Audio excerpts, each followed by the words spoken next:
You know those little black boxes you see outside of buildings? Yeah, everywhere. Well, it turns out they're not just some simple pest control. They're actually at the center of a hidden war being waged right in our own backyards. And it's a war with a safer, permanent solution just waiting to be adopted. Okay, let's get into it. Seriously, you've seen these, right? Tucked up against the walls of restaurants, apartment buildings, even at the park. They're so common that we don't even see them anymore. But have you ever actually stopped and wondered, what is really inside one of those things? Well, it's not just bait. What's inside is basically a loaded weapon. And get this, it's not just aimed at rats. It's pointed at the entire food chain, from the owls hunting at night all the way down to the food that ends up on our plates. And that's the big idea we're going to unpack right now. So let's start right there. Section 1, the loaded weapon. We're about to uncover this huge paradox, right? How the most common solution for a rat problem is actually the very thing that keeps the problem going, year after year after year. Okay, so here's the fundamental lie the whole system is built on. The industry sells this idea that you have a chemical problem, so you need a monthly chemical subscription to solve it. But think about it. Rats aren't like roaches. They get into our buildings because of structural problems, gaps and holes. Poison doesn't fix a hole in a wall. All it does is create a fantastic recurring business model. And this, right here, this is the cycle it creates. It's kind of genius, in a devious way. So first they put out the poison.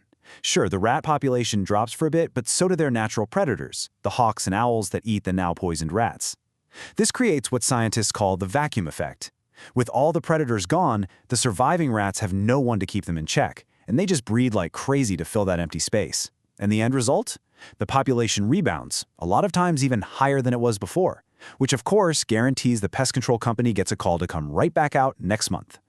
But this cycle doesn't just create a steady paycheck for someone.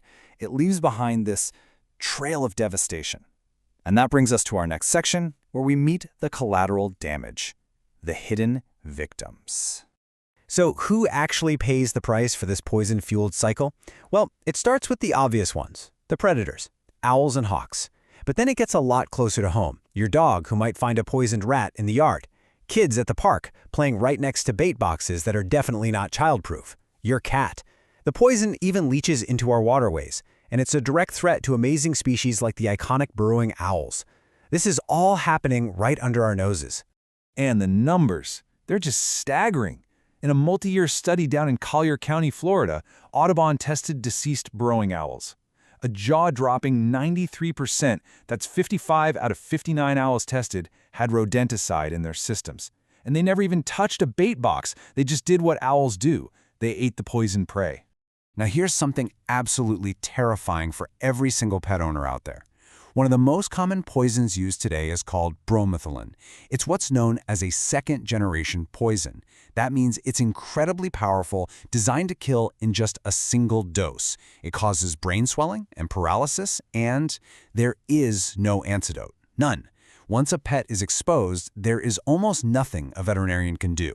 It is a completely irreversible risk. But the story doesn't end with wildlife and our pets. As shocking as all that is, the poison is climbing even higher up the food chain. And that brings us to Section 3, where the stakes get really, really personal. The human cost. It's a fair question to ask, right?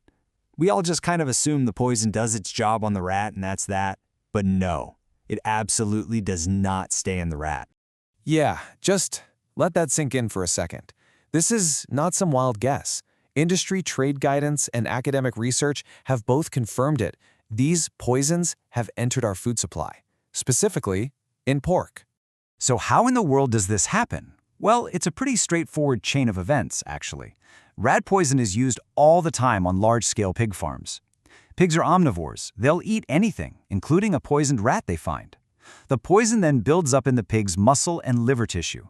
You can almost think of it like a sponge, just soaking up more and more poison with every rat it eats. And here's the real kicker. Cooking doesn't get rid of it. Research shows it can actually concentrate the chemical. So you're probably asking, why isn't this a massive scandal? Well, it's because the system has these huge blind spots. The USDA does not routinely test meat for these common rodenticides, and the poor technicians who handle these chemicals every single day, they have no long-term health monitoring for their exposure on the job. The data just isn't there, because quite simply, nobody is being forced to collect it. Okay, I know that was a whole lot of bad news, but the point of this whole explainer isn't just to freak you out. It's to show you there's a much better, much safer way to handle this. So, let's pivot. Let's move to Section 4 and talk about a real, permanent solution. The alternative is a simple philosophy called Exclusion First. And the idea is just pure common sense. If rats are getting into a building because of a structural problem, like a hole in the roof, then the only real answer is a structural solution. You fix the building, you don't just keep poisoning the symptoms over and over again. And the process is so logical and permanent. It's a complete shift away from just reacting with poison to proactively preventing the problem. First, a specialist comes in and seals every single possible entry point into the building. Second, you remove food sources, simple stuff like securing the trash cans. And third, for the outdoor populations, you use a non-toxic fertility control bait, which safely and naturally reduces their numbers over time without hurting any predators. I mean, when you put the two approaches side by side like this, the choice becomes crystal clear, doesn't it? On one hand, you have a recurring poison contract that creates a dangerous, endless cycle. And on the other, a one-time structural fix that solves the problem for good and does it safely. Now, this all sounds great in theory, right? But the million-dollar question is, does it actually work in the real world? Let's check out our final section for the answer. Proof it works. So in a pilot program at Mockle Park on Marco Island, Florida, they used this exact approach. The result? A 60% reduction in the local rat population. And get this, after the exclusion work was done, they had 0 complaints from residents. 0! That success led directly to this. The Marco Island City Council voted unanimously to rip up their old recurring poison contracts and replace them with a $3,600 annual contract for poison-free exclusion services for all city properties. It's not just effective, it's a real, viable option for cities. And what about for regular homeowners? Well, the company that pioneered all this work on Marco Island has over 95-star reviews. These aren't just people who are happy with some temporary fix. These are people whose problem has been solved permanently. And this timeline just shows you exactly how it all happened. It started with science, with Audubon collecting that hard data on the owls. That led to the successful pilot program, which then gave the city council the proof they needed to make that unanimous decision. This isn't just a one-off feel-good story, it's a blueprint that any other town or city can follow. So what it all boils down to is this. The owls, the pets, the child playing in the park, they have no idea what risks are hidden inside that little black box. They don't get a choice in the matter. But we do.